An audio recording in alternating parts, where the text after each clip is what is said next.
லக்ஷ்மீநாதசமாரம்பாம் நாதயாமுனமத்யமாம் அஸ்மதாச்சாரியபரியந்தாம் வந்தே குருபரம்பராம். யதிராஜாய வித்மகே ஸ்ரீபாஷ்யகாராய தீமகே தன்னோ ராமானுஜாரிய பிரச்சோதயாது. ஆழ்வார்கள் திருவடிகளே சரணம். எம்பெருமானார் திருவடிகளே சரணம். ஜீயர் திருவடிகளே சரணம். யோ நித்யமச்சுதபதாம்புஜயுக்மருக்ம व्यामोगदस्दतिधरानदृणायमेने अस्मद्गुरोर् भगवतोऽस्य दयैक सिन्धो ராமானுஜஸ்ய சரணம் சரணம் பிரபத்தே. நீரார் கடலும் நிலமும் முழுதுண்டு ஏலார் ஆளும் இளம் தளிர்மேல் துயிலந்தாய் சீரார் திருவேங்கட மாமலை மேயாராமுதே அடியேர் கருளாயே. எல்லாம் வல்ல ஏழுமலையான் பெருங்குருணையாலே 4000 திவ்ய பிரபந்த பாசுர பதிவேற்றங்களின் வரிசையில் இன்றைக்கு 2647வது நாள் பாசுர பதிவேற்றம். நம்மாழ்வார் அருளிய திருவிருத்தம் என்கிற திருமொழியினை கடந்த 7 நாட்களாக அனுபவித்து வருகிறோம். இன்றைக்கு 8வது பாசுரத்தை அனுபவிக்க இருக்கிறோம். கிடம்பியாச்சான் அருளிய திருவிருத்த தனியன்.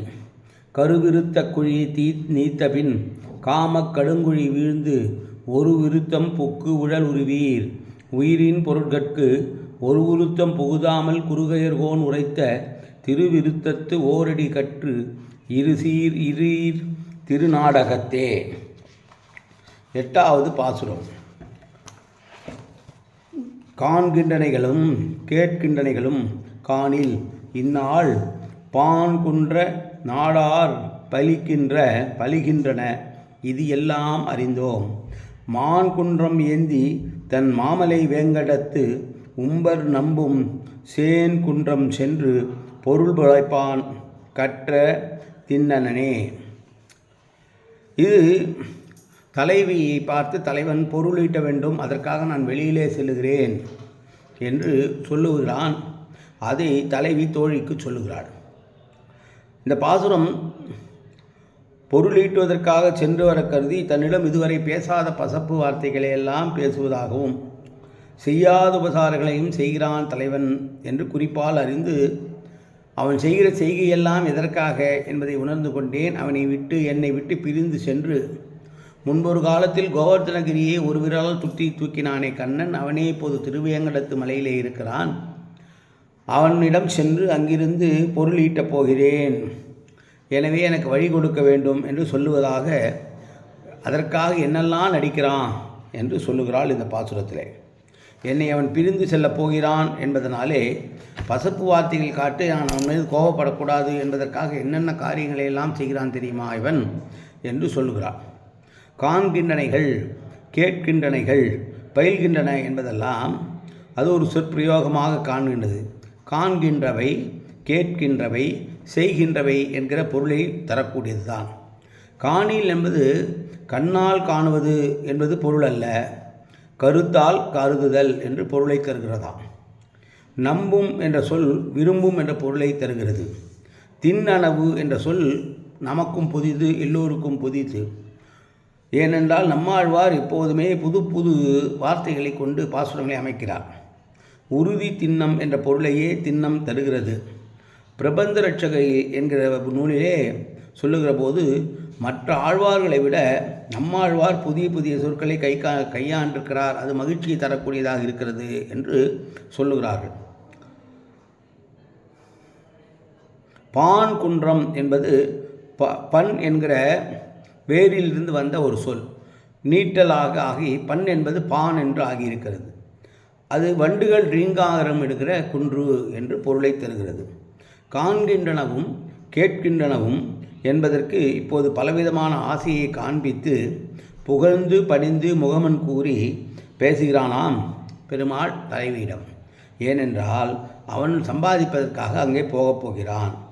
தலைவன் தானே நின்று தனித்து சென்று பொருள் ஈட்டி வருவதற்கு ஒரு காரணத்தை சொல்கிறார் உலக வழக்கப்படி. பிரதிவாதி பயங்கர மணங்காச்சாரியா தவ காரியமும் பித்ரு காரியமும் சுயராஜிதமான பங்களிப்பிலிருந்து தான் செய்ய வேண்டுமே தவிர மற்றவர்களுடைய பொருளை கொண்டு செய்யக்கூடாது என்பதனாலே அது தேவர்களையும் புதிர்களையும் இன்பம் தராது அவ்வாறு செய்தால் என்பதனாலே தலைவன் இப்போது போய் செய்கிற செயல்கள் எல்லாம் அவர்களை திருப்திப்படுத்த வேண்டும் என்பதற்காக இருக்கிறது என்று கொள்ள வேண்டுமா? மேலும் எப்படிப்பட்டதாக இருக்கிறது இவனுடைய லீலை என்றால், அடுத்தடுத்து அணைத்து கொள்ளுகிறான், ஓயாது முத்தமாறி பொழிகிறான், கையை காலை கட்டி பிடிக்கிறான், கும்பிடு போடுகிறான் முதலென பல விஷயங்களை செய்து நான் தலையாக நீ இருக்க வேண்டும், நான் சம்பாதிக்கப் போகப் போகிறேன் என்று தலைவியிடம் பெருமாள் சொல்லுவதாக தோழிக்கு சொன்ன பாசுரம். இந்த பாசுரம் மீண்டும் ஒரு முறை பாசுரத்தை அனுபவிப்போம்.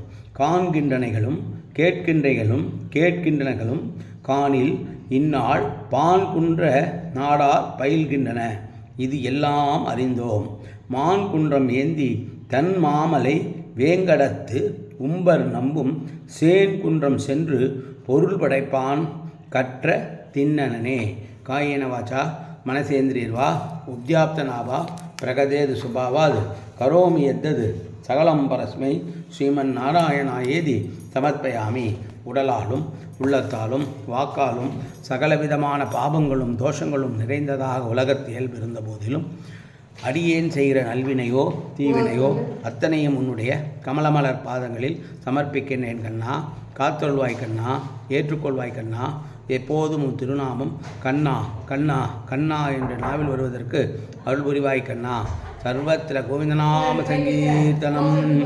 கோவிந்தா கோவிந்தா கோவிந்தா கோவிந்தா கோவிந்தா கோவிந்தா கோவிந்தா கோவிந்தா கோவிந்தா.